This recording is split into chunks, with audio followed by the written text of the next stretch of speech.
मुख्तलिफ खदशात थे, लेकिन एक आज़म किया हुआ था रेस्क्यू एहलकारों की जानिब से कि इन अफराद को बहिफाजत बाजियाब कराया जाएगा और इस सिलसिले में तमाम तर तरीके जो है वो आजमाए जाएंगे। तो यही सिलसिला इस वक्त जारी है और 2 अफराद को बहिफाजत निकाला जा चुका है उस चेयरलिफ्ट से, जो 3 रस्सियों पर था और उसमें से 2 रस्सियां टूट चुकी थी और एक ही रस्सी पर तकरीबन 8 अफराद की जिंदगियों का इन्हिसार था। उनमें से 2 अफराद को बचाया गया है, हेलीकॉप्टर में मुंतकिल कर दिया गया है। स्लिंग ऑपरेशन के जरिए ये कार्रवाई की जा रही है और इस वक्त 6 अफराद जो हैं वो चेयरलिफ्ट में मौजूद हैं और अब मजीद जो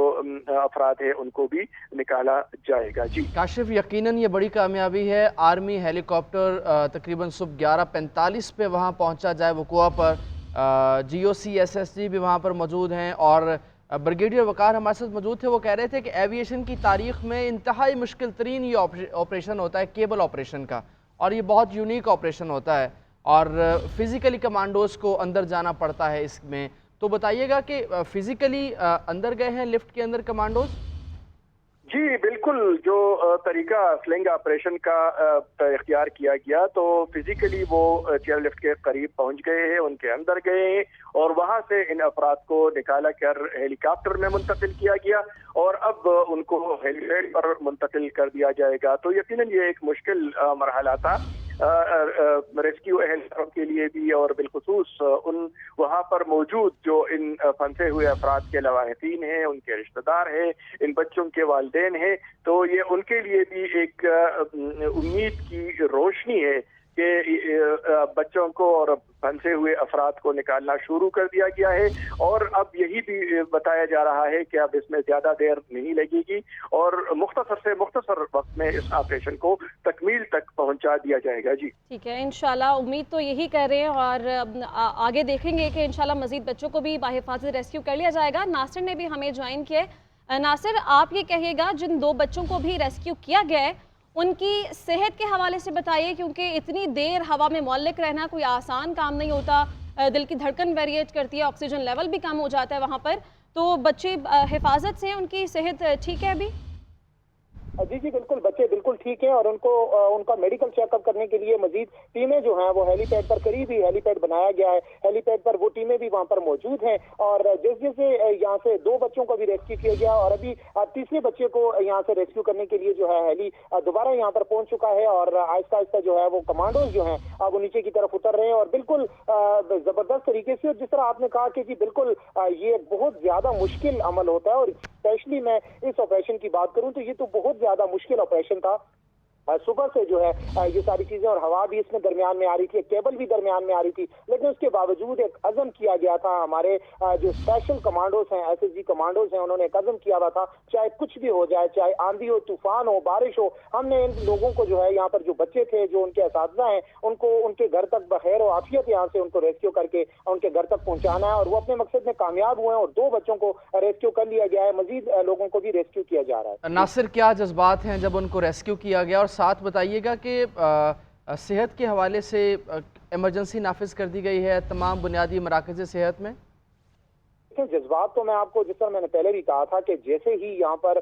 पाक फौज के ये जो यहाँ पर रेस्क्यू के लिए SSG के स्पेशल कमांडोज यहाँ पर आए हैं तो मकामी वहाँ पे जो नीचे लोग हैं उनकी जानिब से बहुत ज्यादा नारेबाजी की गई थी पाक फौज के हक में और जैसे ही अभी पहले बच्चे को यहाँ से यकीन माने आपके रेस्क्यू किया गया है तो एक इंसान के जिस्म पर रोंगटे खड़े हो जाते हैं। लोगों ने इतना जज्बात का इजहार किया है और करना भी चाहिए और होना भी चाहिए। लाजमी बात है कि जब वो बच्चे जिंदगी और मौत की कश्मकश में थे तो उनके वालिदैन यहाँ पर नीचे, भाई, उनके रिश्तेदार यहाँ पर मौजूद थे, जब वो अपनी आंखों से मौत को देख रहे थे, लेकिन जब उनको उसमें से निकाल कर उन्होंने रेस्क्यू किया और मजीद लोगों को भी रेस्क्यू कर रहे हैं तो लाजमी बात है एक बहुत ज्यादा एक अजीब सा मंजर है। यहाँ पर नारेबाजी हो रही है और वो पूरा इलाका पहाड़ों में एक ही आवाज गूंज रही है, पाक फौज जिंदाबाद के नारे लग रहे हैं। और जिस तरह आपने सेहत की बात की तो बच्चे बिल्कुल ठीक है जी, बच्चों को 2 बच्चों को रेस्क्यू कर लिया जाए, तीसरे को भी रेस्क्यू करने के लिए अभी थोड़ी देर तक हेली जो है वो कमांडो जो है वहां पर नीचे दोबारा उतरेंगे और उसको भी रेस्क्यू जी। करने, और अल्हम्दुलिल्लाह अभी ये हो गया है कि वहां पर जो चेयर लिफ्ट थी उसके ऊपर दबाव कम हो गया है, और दबाव कम होने से अभी मजीद रेस्क्यू ऑपरेशन जो है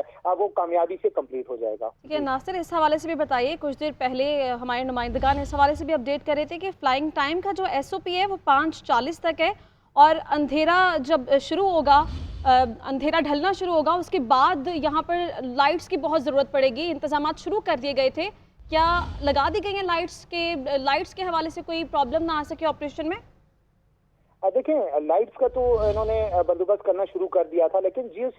जिस वक्त SSC GOC जो है वो वहां से इस्लामाबाद से उन्होंने मूव किया, और ISPR की जानिब से भी एक बात की गई थी कि उन्होंने कहा था कि चाहे अंधेरा होता है, रात होती है, ये ऑपरेशन रुकेगा नहीं, और ये ऑपरेशन तब तक जारी रहेगा। इस ऑपरेशन को तब तक जारी रखेंगे जब तक कि उन तमाम लोगों को बहर और आफियत जो है उनके घरों तक नहीं पहुंचाएं। तो उन्होंने वो कर दिखाया, जो अज़म किया था, और हमारे इदारे जो अज़म करते हैं, हमारी जो आर्मी है, हमारे जो अफसरान हैं आर्मी के, और SSG कमांडोज जो हैं, वो मुश्किल से मुश्किल ऑपरेशन भी जो है उसमें जब एंट्री मारते हैं तो वो जी यकीनन पाक फौज की ये बड़ी कामयाबी है। और आज जिस तरह कि आप बता रहे हैं कि फ्लाइंग SOPs को भी नहीं देखा जा रहा है, इन तमाम लोगों की जान की हिफाजत सबसे ज़्यादा ज़रूरी है, और बहुत मुश्किल ये ऑपरेशन होता है। चेयरलिफ्ट ज़मीन से 6000 फीट की बुलंदी पर मुअल्लिक है, और पाक फ़ौज मुसलसल 8 घंटे से इनकी निगरानी भी कर रहे हैं, और SSG ऑपरेशन किया जा रहा है। यहाँ पे SSG कमांडोज वहाँ पर मौजूद हैं। कमांडोज फिज़िकली तार से लटक कर उस चेयर लिफ्ट के अंदर गए और 2 बच्चों को कामयाबी से निकाल लिया, जो बहुत बड़ी कामयाबी है। और जब उनको उतारा गया तो पाक फ़ौज जिंदाबाद के नारों से फ़ज़ा गूंजने लगी, और पूरा इलाका जो है वो वहाँ इकट्ठा हो चुका है, इस ऑपरेशन को देख रहा है। पाक फ़ौज की अनथक कोशिशें जारी हैं, और अभी हमारे नुमाइंदे नासिर ने बताया कि तीसरे बच्चे को भी बचाने के लिए दोबारा से हेलीकॉप्टर आ चुका है।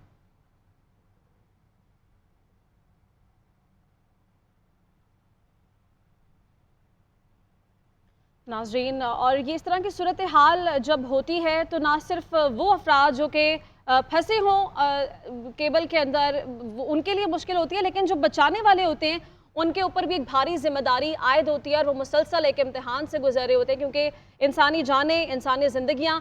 हर किसी की बहुत कीमती होती हैं और मुकद्दम होती हैं, और पहली तरजीह होती है कि सबसे पहले जो इंसानी ज़िंदगियाँ हैं उन्हें महफूज किया जाए, और जो जान की सेफ्टी है वो बरकरार रखी जाए, उसको मद्देनज़र रखते हुए तमाम तर ऑप्शंस ज़ेरे गौर लाएँ। नासिर हमारे साथ ही मौजूद हैं। नासिर, आप ये कहिएगा कि 2 बच्चों को रेस्क्यू कर लिया गया है, अभी मज़ीद कोशिशें की जा रही हैं कि अब तीसरे बच्चे को भी रेस्क्यू कर लिया जाए। कहाँ तक पहुँचा है रेस्क्यू का अमल अभी, इस हवाले से बताइए। जी बिल्कुल, 2 बच्चों को तो रेस्क्यू कर लिया गया, तीसरे के लिए भी हेली जो है अभी मूव कर रहा है यहाँ पर, और क्योंकि थोड़ा सा अंधेरा छा गया है, लेकिन वो सर्च लाइट वगैरह भी लगी हुई हैं, हेली की अपनी लाइट्स भी होती है, नीचे से भी जो इंतजामी अफसरान है वहाँ से वो लाइट्स वगैरह का सारा सिस्टम लगा हुआ है, हल्की फुल्की हवा चल